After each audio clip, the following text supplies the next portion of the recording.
নমস্কার বন্ধুরা, welcome to my channel Mithu রান্না জনসন। আশা করি সকলে সুস্থ আছেন ও ভালো আছেন। রোজ রোজ একঘেয়েমি রুই বা কাতলার কালিয়া খেতে খেতে বা দই কাতলা দই রুই খেতে খেতে যখন বোর হয়ে যাবেন, তখন এইভাবে বানিয়ে নেবেন রুই পোস্ত।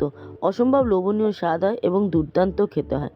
এই রুই পোস্ত কিন্তু ভীষণ সহজভাবে ঝটপট তৈরি হয়ে যায়। সামান্য পরিমাণে পোস্ত থাকলেই কিন্তু যথেষ্ট। তাহলে চলুন আজকে আপনাদের সাথে রুই পোস্ত রেসিপি শেয়ার করছি, দেখতে থাকুন, আশা করি ভালো লাগবে। ঘরের সকলের কিন্তু ভীষণ প্রিয় এই রুই পোস্ত। ভীষণ সহজভাবে আমি রান্না করে দেখাবো, অতি অবশ্যই দেখতে থাকুন, আশা করি আপনারা উপকৃত হবেন।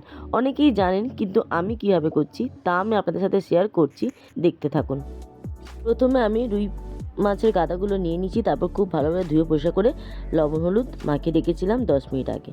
তারপর গ্যাসে কড়া বসিয়ে কড়াই দিয়ে দেবো সামান্য পরিমাণে সর্ষের তেল।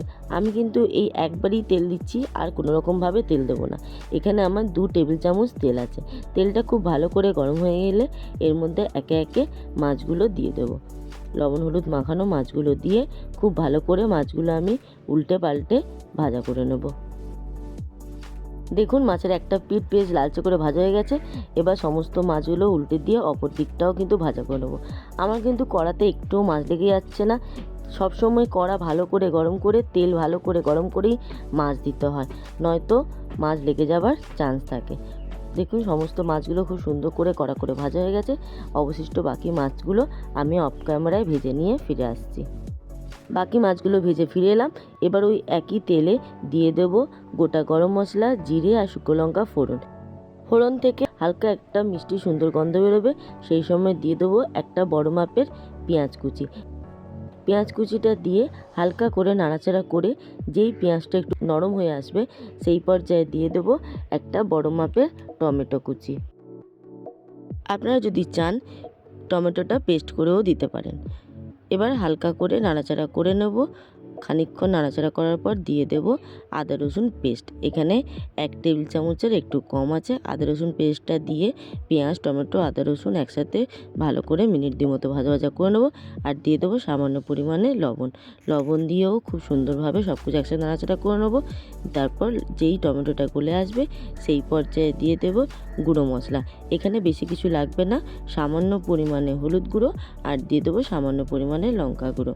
ব্যাস, আর কোনো গুঁড়ো মশলাই লাগবে না।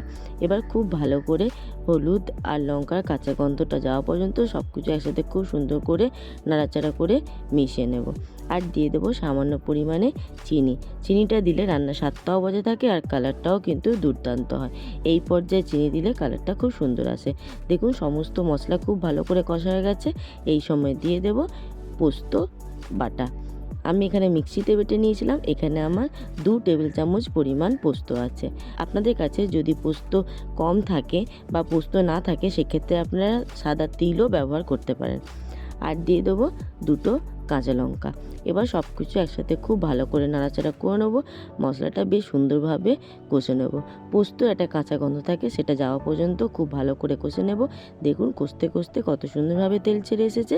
এই পর্যায়ে দিয়ে দেবো পোস্ত বাটার জল। মিক্সি ধোয়া জলটা দিয়ে দিলাম।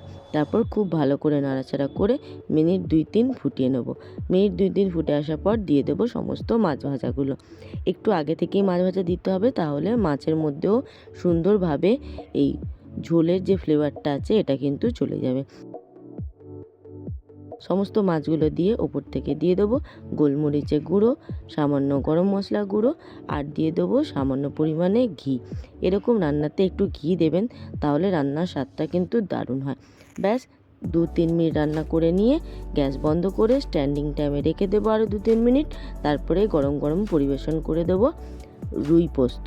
আজকে আমার এই রুই পোস্ত রেসিপি আপনাদের কেমন লাগলো অতি অবশ্যই আমাকে কমেন্ট করে জানাবেন। আর একবার অতি অবশ্যই ঘরে কিন্তু বানিয়ে দেখবেন। দুর্দান্ত স্বাদ হয় এবং দারুণ লোভনীয় হয় খেতে। আজকে আমার এই রুই পোস্ত রেসিপি কেমন লাগলো অতি অবশ্যই আমাকে কমেন্ট করে জানাবেন। ভালো লাগলে একটি লাইক করে দেবেন। আর আমার চ্যানেলে নতুন বন্ধু হয়ে থাকলে আমার চ্যানেলটি সাবস্ক্রাইব করার অনুরোধ রইল।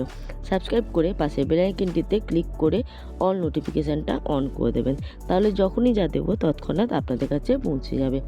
আজ তাহলে আসি, খুব শীঘ্রই দেখা হবে আরেকটি দুর্দান্ত কোনো রেসিপি নিয়ে। ততক্ষণ ভালো থাকবেন, সুস্থ থাকবেন এবং সাবধানে থাকবেন, আর এইভাবেই আমার পাশে থাকবেন। এতক্ষণ আমার সাথে থাকার জন্য অসংখ্য ধন্যবাদ।